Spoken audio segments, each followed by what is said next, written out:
பீகாரில் மணல் சேமிப்பு மையத்தில் அமைந்துள்ள அலுவலகத்திற்குள் துப்பாக்கிகளுடன் நுழைந்த கும்பல் ஒன்று இருவரை சுட்டு காயப்படுத்திவிட்டு 15 லட்சம் ரூபாய் பணத்தை கொள்ளையடித்து சென்ற திடுக்கிடும் சிசிடிவி காட்சிகள் வெளியாகியுள்ளது. நள்ளிரவில் நடந்த பகீர் கொள்ளை சம்பவத்தின் பின்னணி என்ன?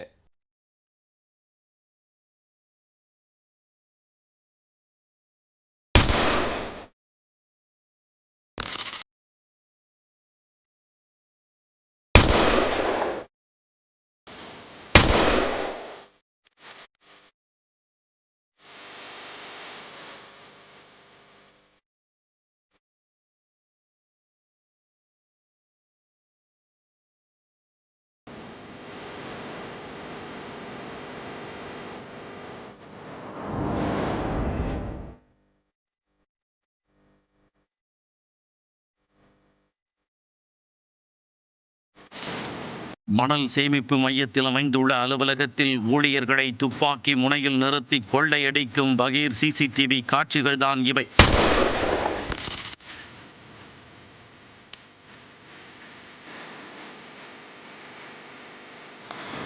பீகாரில் அரங்கேறிய கொள்ளை சம்பவத்தின் திடுக்கிடும் பின்னணி என்ன? பீகார் மாநிலம் போஜ்பூர் மாவட்டத்தில் உள்ள கண்டோல் காசிசக்காட் என்ற இடத்தில் மணல் சேமிப்பு கிடங்கு ஒன்று அமைந்துள்ளது. இங்கு லாரியில் ஏற்றப்படும் மணலுக்கு ரசீது வழங்கும் அலுவலகம் ஒன்று செயல்பட்டு வந்தது.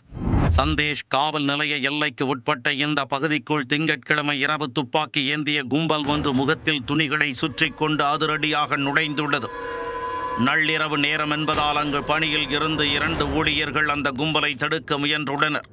ஆனால் சற்றும் யோசிக்காமல் அந்த நபர்கள் அவர்கள் இருவரையும் நோக்கி துப்பாக்கியால் சுட்டு காயப்படுத்தினர். வழக்கம் போல ரசீது அலுவலகத்தில் பணிபுரியும் ஊழியர்கள் சாப்பிட்டு விட்டு தூங்கிக் கொண்டிருந்தனர். சத்தம் கேட்டு எழுந்த அவர்களை அலுவலகத்திற்குள் புகுந்து துப்பாக்கி முனையில் பிடித்த கொள்ளை கும்பல் கையில் கிடைத்த பொருட்களை கொள்ளையடிக்க ஆரம்பித்தனர். பெட்டிகள், பைகள், மடிக்கணினிகள் போன்றவற்றை அள்ளிக்கொண்டு அங்கிருந்து தப்பி ஓடினர். அப்போது ஊழியர்களை பயமுறுத்த அலுவலகத்திற்குள் துப்பாக்கிச் சூடு நடத்தினர்.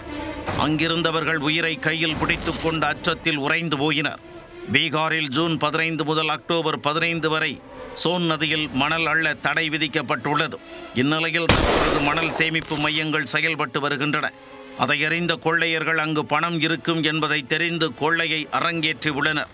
தகவல் அறிந்து வந்த போலீசார் சம்பவ இடத்தில் நடத்திய விசாரணையில் சுமார் 15 லட்சம் ரூபாய் அடங்கிய பெட்டியை கொள்ளை கும்பல் தூக்கிச் சென்றது தெரிய வந்துள்ளது. ரசீது அலுவலகத்தில் பொருத்தப்பட்டிருந்த சிசிடிவி காட்சிகளை ஆய்வு செய்த போலீசார் குற்றவாளிகளை அடையாளம் காணும் முயற்சியில் ஈடுபட்டுள்ளனர். சந்தேகத்தின் பேரில் 2 பேரை பிடித்து போலீசார் விசாரித்து வருகின்றனர். துப்பாக்கி குண்டு பாய்ந்த சோனுகுமார் மற்றும் முகேஷ் சாபு ஆகிய இருவரும் சிகிச்சைக்காக அர்ரான் நகரில் உள்ள தனியார் மருத்துவமனையில் அனுமதிக்கப்பட்டுள்ளனர். குற்றவாளிகள் விரைவில் பிடிபடுவார்கள் என போலீசார் தெரிவித்துள்ளனர்.